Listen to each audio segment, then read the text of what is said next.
We've reached Week 12 of the 2014 NFL season, the playoffs creeping ever closer. Several good games on the slate in this Week 12 as the contenders continue to separate themselves from the pretenders.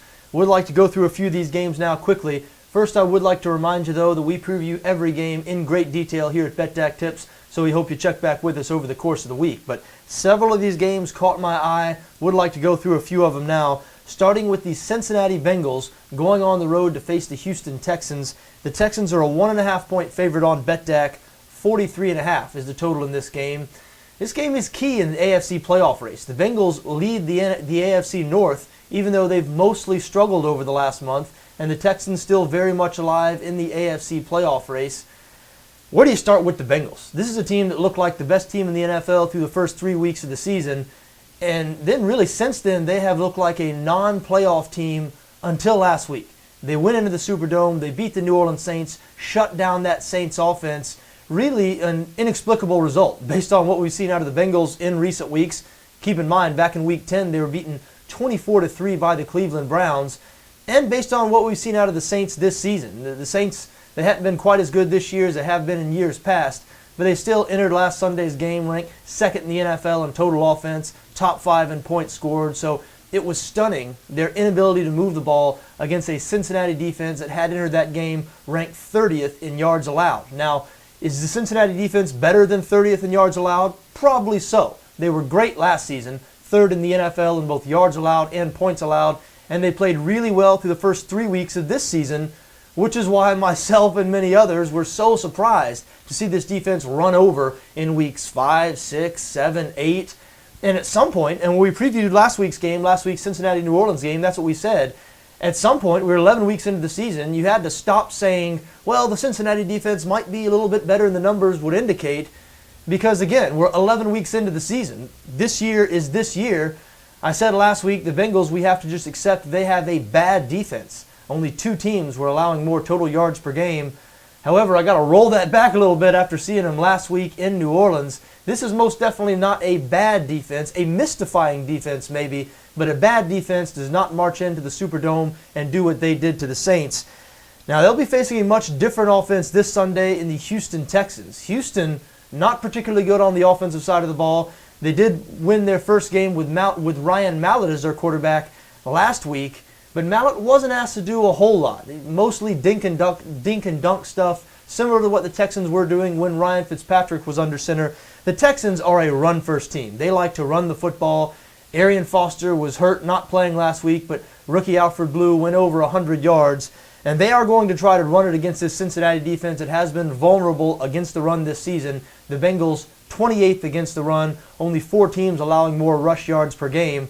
But keep in mind, we threw out a few Bengals defensive stats prior to last week. As we said, 30th in yards allowed. They were bottom half of the league in points allowed, 28th to 29th in rushing defense, and they promptly shut down the New Orleans Saints. So I'd be very careful before I just went with, hey, the Bengals can't stop the run, and the Texans are going to be able to run the ball, so we should back the Texans here. This is a very, very...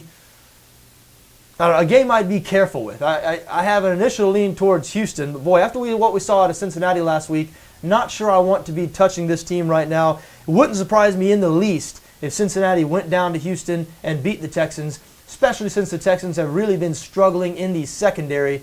Their defense as a whole has been pretty good, top 10 in points allowed, but 31st, next to last in passing defense. Do you have faith in Andy Dalton? He played well last week. He has been brutal at times this season. If the Bengals are going to go down to Houston and pick up the win, it is going to be Dalton that does the heavy lifting. He will have to make some plays against this vulnerable Houston secondary. Can't wait to see how that game plays out. And again, a big game in the AFC playoff race because the Bengals hold a narrow lead in the AFC North and Houston still hanging on in the AFC wildcard picture, but a loss or two would really make it a long shot in terms of Houston making the playoffs. So an interesting game in Houston this weekend. Another game that's very interesting up in Foxborough where the New England Patriots will host the Detroit Lions. Patriots a 7-point favorite on BETDAQ, 48 the total in this game. Now look, I know the Lions have been really good this season and they're getting 7 points here. How tough is it though to bet against the Patriots right now after what we've seen out of them recently? They are the hottest team in the NFL. You'd have to say they're the best team in the NFL right now. Went into Indianapolis last week and put one on the Colts that really surprised me. It's been the play of the New England defense. Yes, their offense has been great, second in the NFL in points scored. They're averaging over 32 points per game. But it's been the play of their defense that might separate this year's New England team from the past 4 or 5 years Patriots teams when they've won the AFC East every year, but they end up fizzling out in the playoffs once they face a more complete team. This is a complete New England team. We mentioned how well their offense has been playing. Their defense, top half of the NFL in every major statistical category. They're facing a Detroit Lions team here that has really struggled offensively this season. The Lions, 26th in the NFL in points scored. They're very one-dimensional on offense. They cannot run the football, 31st in rush yards per game. And the New England defense, they're a bit vulnerable against the run. They're very good in the secondary. If you're going to beat this Patriots defense, you better be able to run the football. The Lions, as we said, have been unable to run the football this season, so I have serious concerns about their ability to go on the road into New England and put up enough points to stay with Tom Brady in this Patriots offense, even though Tom Brady and the Pats, they might not be able to put up quite as many points as usual because the Lions do have the NFL's best defense. They rank number 1 in the league in both yards allowed and points allowed. Still, are they going to hold this Patriots offense below 21 to 24 points? It's difficult to imagine based on what we've seen out of the Patriots over the past month. And it's difficult to imagine the Lions offense approaching 30 points. They haven't scored 30 points since week 1. For many weeks, for a month, people thought the absence of Calvin Johnson, their best offensive player, was the issue.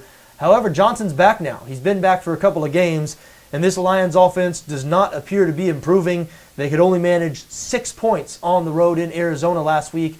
I know the Cardinals have one of the NFL's best defenses, but as we mentioned, the Patriots, not bad on that side of the ball themselves.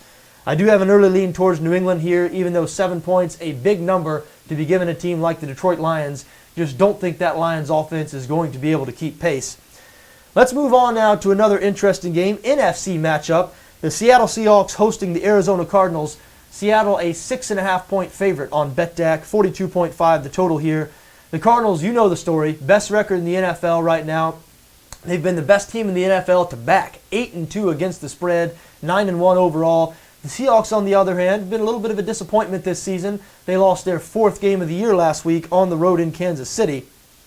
However, and look, it's very rare that this early in the week I fully jump on one of these games and jump on one side because, look, I like to wait till the weekend. So many times, different things happen during the week and you end up changing your mind about certain aspects of these games. I don't think I'm going to be changing my mind on this one. I love the Seattle Seahawks at home, minus 6.5 against Arizona. Listen, I realize I lost betting against Arizona last week. I absolutely did. Bet on the Detroit Lions. My reasoning behind that bet was I didn't think people were making quite a big enough deal about Arizona starting quarterback Carson Palmer being injured for the season and having to be replaced by Drew Stanton. People were treating that as sort of a, shrug your shoulders. Well, Stanton played well early in the season. The Cardinals were 2-1 with him under center, and that was true. But in those 3 games, the Cardinals were really bad on offense. It wasn't until Palmer returned to the lineup they were able to get it going on that side of the ball. You look at this Arizona offense all season, they have not been able to run the football. Really, their offense has been dependent on downfield passing, big plays in the passing game, and that's what Carson Palmer specializes in, and Drew Stanton does not really provide them with that. So I did think the Detroit Lions would go into Arizona and pick up a win last week. I was wrong about that. However, I wasn't wrong about the entirety of it. The Arizona offense proved last week to me that indeed they will not be good enough with Drew Stanton under center to make a serious Super Bowl run. I firmly believe that. Stanton just flat is not as good as Carson Palmer throwing the football. And as we mentioned, the Cardinals just haven't been able to get anything going in the running game all season. Now they're going on the road to Seattle. The Seahawks defense might not be quite as good as they were last year, but still 3rd in the league in total defense. I really think this could be one of those instances where the Seattle defense outscores the Arizona offense. I just don't think the Cardinals are going to be able to get anything going offensively in this game. And even though they have a great defense, and the Seahawks have sort of been stumbling around on offense lately, so hey, I'm not sure the Seahawks are going to have a whole lot of offensive success here either. I do believe they're going to be able to win. I do believe they're going to be able to cover the 6.5 points. If Seattle can just score 14 to 17 points, I believe they're going to be able to cover in this spot. So I do have an early lean towards the Seahawks, and I believe that lean is going to turn into a concrete bet here in a couple of days. think the time is right to bail on the Arizona Cardinals. I know I said that last week, and I was wrong. I was concerned in that game last week, as we mentioned. I was concerned about the Detroit offense. That was my one concern in the game, was the struggling Detroit offense going up against the very good Arizona defense. But I calmed myself with the stats. Arizona, heading into last week's game, was 30th in the NFL in passing defense. I knew Detroit was a pass-first offense, so I thought, Matt Stafford and that Lions offense might be able to get enough going in the passing game, and I figured Arizona wouldn't be able to do much offensively, so I thought Detroit would pick up the road win. Was wrong on that. I am not flinching, though, betting against Arizona again this week. Love the Seattle Seahawks as a 6.5-point home favorite. Let's move on now. The Denver Broncos hosting the Miami Dolphins in another really intriguing game. Denver a 7-point favorite on BETDAQ. 49 the total in this game. Now, what is going on with the Broncos? Produced only 7 points last week in a loss to the lowly St. Louis Rams. 7 points, the lowest number this offense has produced since Peyton Manning came aboard. And the Rams have not exactly been a defensive juggernaut this season. The Miami Dolphins have been a defensive juggernaut. 4th in the NFL in points allowed, 2nd in both total defense, meaning yards allowed, and passing defense. The strength of this Miami defense is the secondary, so this not an easy task for Peyton Manning and this Denver offense on Sunday. However, you look at the other side of the ball, Miami a run-first offense. They're 6th in the NFL in rush yards per game, but the Broncos, as you know if you've seen them play this season, very, very tough to run the ball against. Denver currently 2nd in the NFL in rushing defense, so I think this might be a good matchup for the Denver defense. And even though I have been on the Dolphins over the past month, they have been a team that I've backed frequently over the past month. I think this team's a little better than most people think they are. I'm just not sure they're going to be able to keep up with the Broncos here. I think this might be a good time. There's a little bit of uncertainty surrounding Denver after last week's game. People know that the Miami Dolphins, a rising team, a team that's outperformed expectations. And so we see a line here, 7 points. That just seems a little bit low to me. And again, I'm a person that thinks a lot of the Miami Dolphins, but the Dolphins' run-first offense, how many points are they going to be able to score on this Denver defense? And do you really believe, even though Miami's been so good on defense this season, do you really believe that in Denver, coming off of last week's 7-point performance, that Peyton Manning and this Broncos offense, they're not going to be able to get it going? I think they probably will be able to get it going. And I don't have faith in Ryan Tannehill and the Dolphins keeping pace. An early lean here, and I don't feel near as good about it as I do the Seattle game, but I have an early lean towards the Broncos, -7 at home against the Miami Dolphins. Last game I'd like to talk about briefly here, the Monday night game. The Baltimore Ravens going on the road to face the New Orleans Saints.